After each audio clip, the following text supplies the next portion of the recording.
Okay, this is a study guide for the inverses quiz. The very first thing is, this is really important stuff here. Make sure that you know your vertical translations. A translation means that it's sliding. So that's when it goes up, when it goes down. Horizontal translation, again, it's when it's sliding, so it's when it's moving left and right. Vertical stretch, it's the A value outside of the whatever kind of grouping symbol it is with the x, whether it's a cube root, square root, whatever. Horizontal stretch or compression is the B value when it's right in front of the x, but it's inside the grouping symbol. And a reflection is horizontal reflection over the x-axis. It's when the negative is out in front. Vertical reflection over the y-axis is when it's inside by the x. Okay? So now we're down to a few problems. I want you to draw the fx graph as a one-to-one function and then show the y equals x and the inverse function. So I'm only going to show this on one of these just to give you an idea of what I'm looking for. So the first thing that I would go ahead and draw is it's going to be the U shape. I know that from that too. This is my vertex. So it's 3 to the right, 1 down. So 1, 2, 3, down 1. If that already is losing you, go back and study this unit. We're just reviewing transformations here. Okay, there's not going to be a lot of explanation in here. Explanations will be in the units. I'm just showing you what I'm looking for on the study guide and on the test.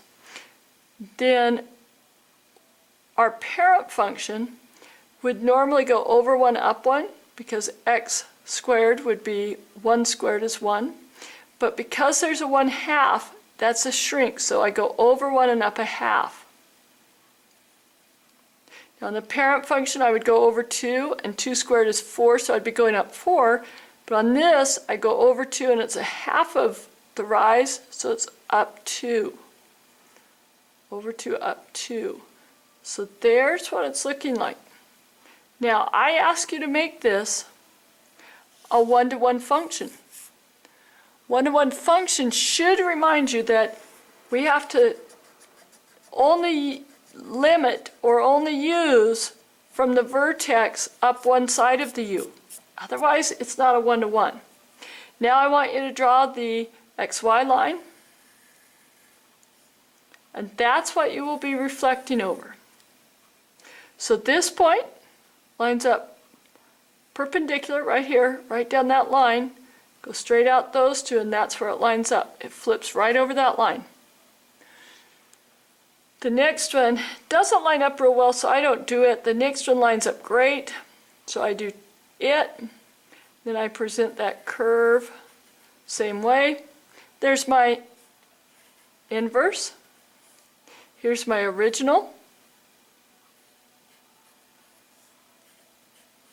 That -1 shows the inverse. Now that I want the equation down here. When I plug numbers in, the first thing I'd do in plugging in the number is I would subtract 3. So I just make a note. On my first thing, I would subtract 3. Then I would square it. Then I would multiply it by a half. And finally, I would subtract 1. Okay? Now I just invert and do the opposite. So rather than subtract 1, I would say x plus 1. Multiply by 2. Square. That was squared, so I would square root. And now I would add 3. So we did the exact opposite, and that should be my function. Let me just double check that that is correct. This moves me to the left 1. This moves me up 3. And it is a stretch, a horizontal stretch, not a vertical one, but a horizontal stretch. So I am satisfied that that's correct. I could do it off the HK actually. So now you do this one on your own. It will be a cubic function, but you can still do it the same way. In this one, we are given the vertex point. That would be my h and my k values. So I want to write the formula for this new graph function. So I need to include my h. My h went -2, so that would be +2 plus 0, because it didn't go up or down on that vertex. Now I have this point, -3, -2. That is an x and a y value. I'm looking for my a. So I plug y in for y.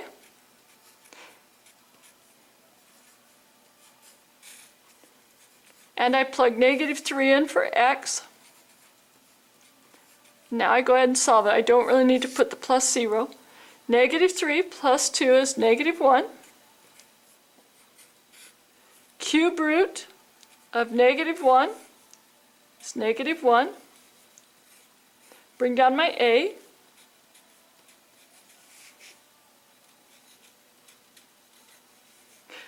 A divided by -1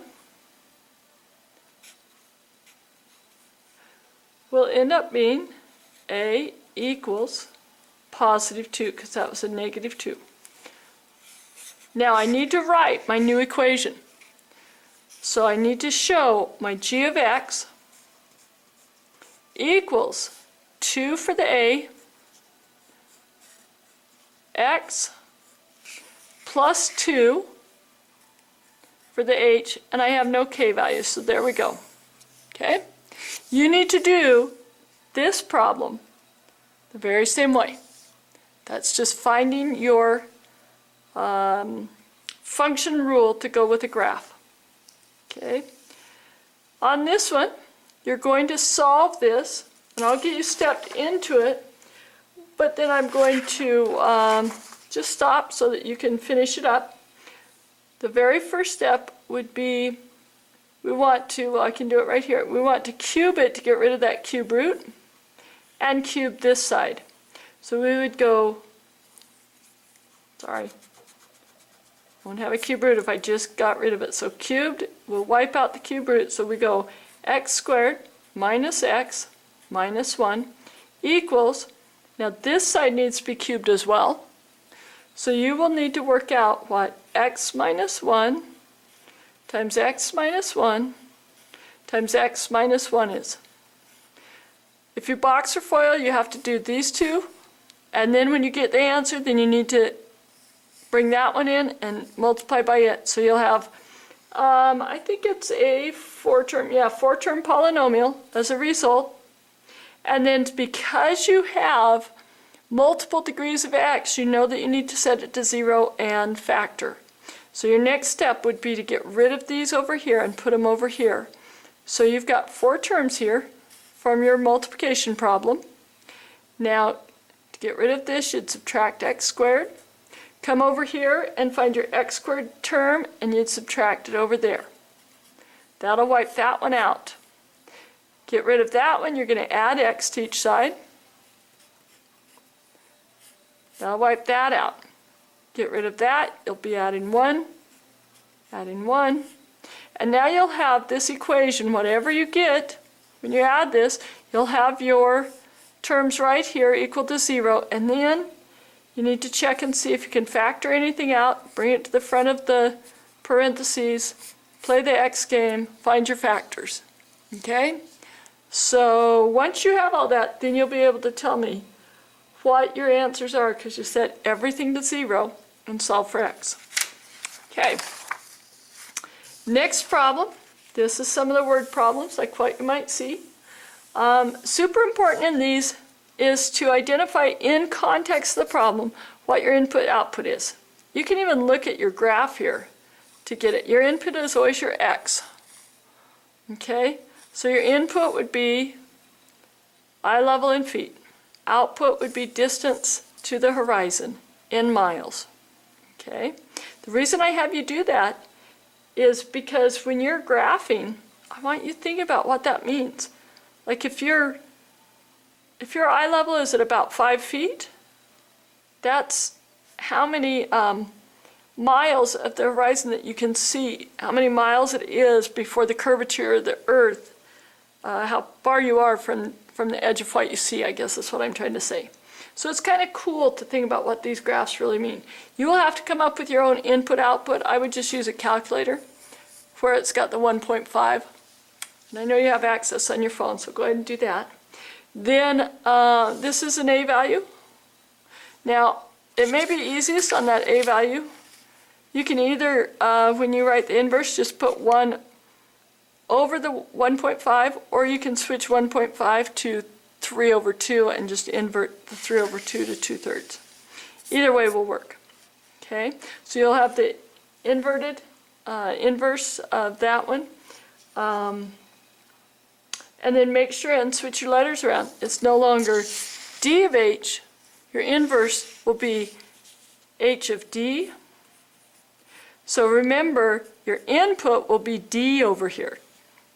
Okay, so you'll have d in your equation, and then you'll have to talk about the context of the problem, and remember that your independent, or d, would be down on the x-axis, because that's what you're plugging in, and your hd would be up here. Okay, and then I have you explain the context again of your units. And on the very back of the page, I just ask you, show 2 different ways you can get the answers to these questions. One is with systems. We talked about that in one of our beginning chapters. The other one is actually using the function and the inverse function. So please show the work there and explain how you can do that. Thank you very much.